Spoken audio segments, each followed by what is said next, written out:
Assalamualaikum warahmatullahi wabarakatuh. Perkenalkan, nama saya Fitriana Baktiar dari jurusan Psikologi Pendidikan dan Bimbingan, Prodi Bimbingan dan Konseling, Universitas Negeri Makassar. Pada video kali ini saya akan menjelaskan materi yang pertama, yaitu ada angket, yang kedua ada wawancara, yang ketiga ada observasi, yang keempat ada sosiometri, yang kelima ada instrumen biografis, dan yang terakhir ada inventory. Pertama-tama saya akan menjelaskan terlebih dahulu apa sih itu angket. Angket merupakan salah satu instrumen pertanyaan atau pernyataan yang diajukan kepada responden, dan terdiri dari 3 bagian, yakni yang pertama itu ada judul angket, terus ada pengantar angket yang berisi tujuan angket serta petunjuk pengisian angket dan item-item pertanyaan atau pernyataan. Angket merupakan salah satu alat asesmen non-tes berupa serangkaian pertanyaan, pernyataan yang diajukan kepada responden atau peserta didik, orang tua, ataupun masyarakat. Angket dapat dibedakan berdasarkan 3 jenis. Yang pertama yaitu berdasarkan bentuk pertanyaan atau pernyataan, yang kedua berdasarkan respondennya atau sumber data, dan yang ketiga yaitu berdasarkan strukturnya. Adapun kelebihan-kelebihan yang dimiliki oleh angket, yang pertama yaitu antara lain praktis, ekonomis, memudahkan tabulasi pada angket tertutup, dan mendapatkan jawaban yang luas pada angket terbuka.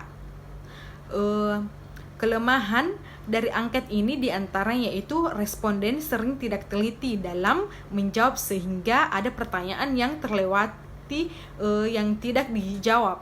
Sulit untuk mendapatkan jaminan bahwa responden akan memberikan jawaban yang tepat. Nah, yang kedua itu ada wawancara. Wawancara atau interview adalah merupakan suatu percakapan antara 2 orang atau lebih dan berlangsung antara narasumber dan pewawancara. Tujuan wawancara di sini adalah untuk memperoleh informasi yang akurat dari narasumber dengan menyampaikan beberapa pertanyaan tertentu kepada si narasumber. Wawancara dapat dibedakan berdasarkan 4 jenis. Yang pertama yaitu ada wawancara struktur, yang kedua ada wawancara tidak terstruktur, dan yang ketiga wawancara kelompok, dan yang terakhir itu ada wawancara semi struktur.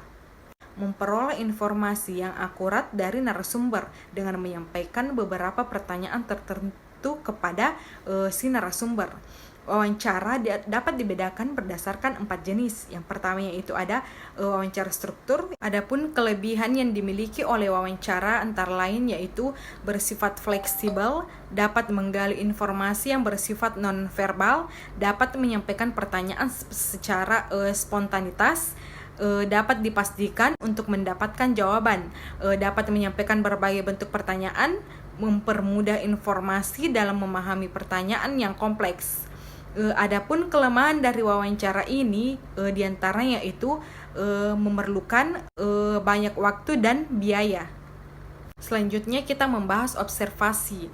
Observasi adalah merupakan proses sistematis dalam merekam pola perilaku manusia, objek dan kejadian-kejadian tanpa menggunakan pertanyaan atau berkomunikasi dengan subjek.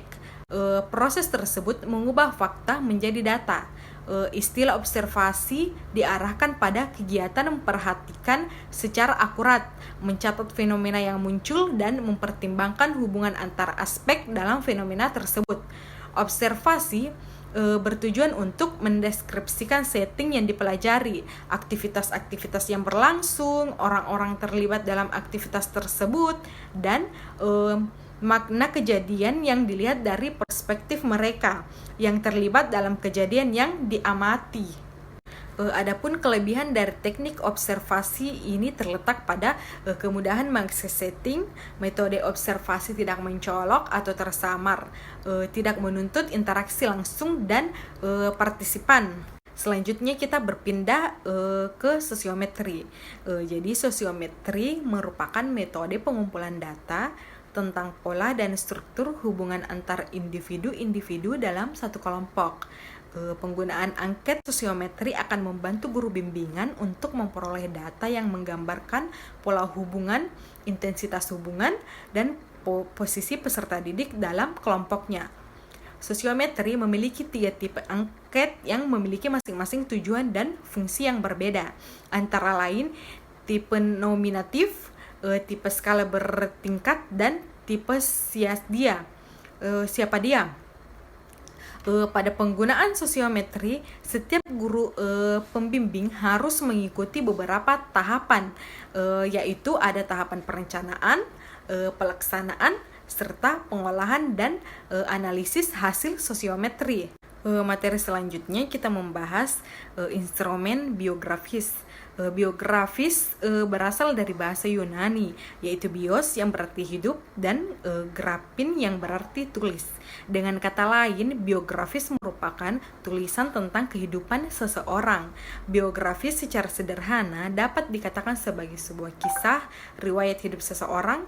Biografis dan autobiografi adalah alat pengumpul data dalam rangka program bimbingan di sekolah untuk mengetahui bagaimana perkembangan hidup murid tertentu secara menyeluruh dan garis besarnya. Tujuan biografis adalah agar konselor dapat memahami keadaan peserta didik yang berhubungan dengan minat, cita-cita, riwayat penyakit, dan pengalaman hidup. Juga mengungkapkan suatu kisah yang keterangan. Adapun kegunaan biografis dalam bimbingan dan konseling diantaranya itu memperoleh gambaran mengenai kejadian-kejadian penting dalam kehidupan individu, mengetahui reaksi-reaksi pribadi atau sikap pribadi terhadap kejadian penting yang dihadapi individu dalam kehidupannya, memperoleh data mengenai individu atau pribadi murid dan lingkungan hidupnya, mempelajari ungkapan pikiran dan perasaan individu terhadap dirinya sendiri dan lingkungannya melalui catatan yang ditulis sendiri maupun dituliskan oleh orang lain. Jenis-jenis biografis ada 4, yaitu biografi, autobiografi, buku harian, dan buku kenang-kenangan. Adapun tahap analisis biografis yaitu merangkum semua kejadian yang dianggap penting, mengelompokkan antar pengalaman yang menyenangkan dan yang kurang menyenangkan, memisahkan data yang berkenan dengan aspek pikiran, perasaan, perilaku atau sikap, dan hal lain yang diketahui atau konflik harapan, menghitung selisih antara aspek positif dan negatif secara menyeluruh, menjumlahkan aspek positif dan negatif dari masing-masing kategori, menjumlahkan aspek positif dan negatif secara menyeluruh, diambil kesimpulan secara umum, menghitung selisih aspek positif dan negatif per kategori, disimpulkan per kategori pengalaman yang dialami. Hasil analisis menjumlahkan aspek positif dan negatif secara menyeluruh, diambil kesimpulan secara umum, menghitung selisih aspek positif dan negatif per kategori, disimpulkan per kategori pengalaman yang dialami. Hasil analisis biografis ditampilkan dalam sebuah profil. Nah, materi yang terakhir yang akan kita bahas yaitu inventory. Inventory di sini merupakan bagian dari beberapa instrumen pengumpulan data tentang diri siswa. Inventory bagian dari teknik non-testing yang dimaksud teknik penilaian untuk memperoleh gambaran terutama mengenai karakteristik, sikap atau kepribadian. Inventory biasa digunakan dalam pelayanan BK adalah inventory tugas perkembangan atau yang disingkat dengan ITP. Pada beberapa instrumen pengumpulan data yang dapat digunakan untuk memperoleh gambaran mengenai karakteristik, sikap, atau kepribadian diantaranya observasi, interview, angket, daftar cek masalah, autobiografi, kunjungan rumah, catatan anekdot, dan pedoman wawancara. Daftar cek masalah, autobiografi, kunjungan rumah, catatan anekdot, dan pedoman wawancara. Ditinjau dari segi ungkapannya data, maka sifat dari teknik ini adalah approach self-report, sebab individu dengan inventaris itu dapat menyatakan segala aspek-aspek kepribadian penyesuaiannya secara bebas. Adapun bentuk dari inventaris itu dapat berupa kuesioner atau angket, checklist atau rating scale. Dengan alat-alat ini diharapkan individu dapat menunjukkan bagaimana biasanya ia merasa, bagaimana ia bersikap, berbuat dan mengerjakan sesuatu.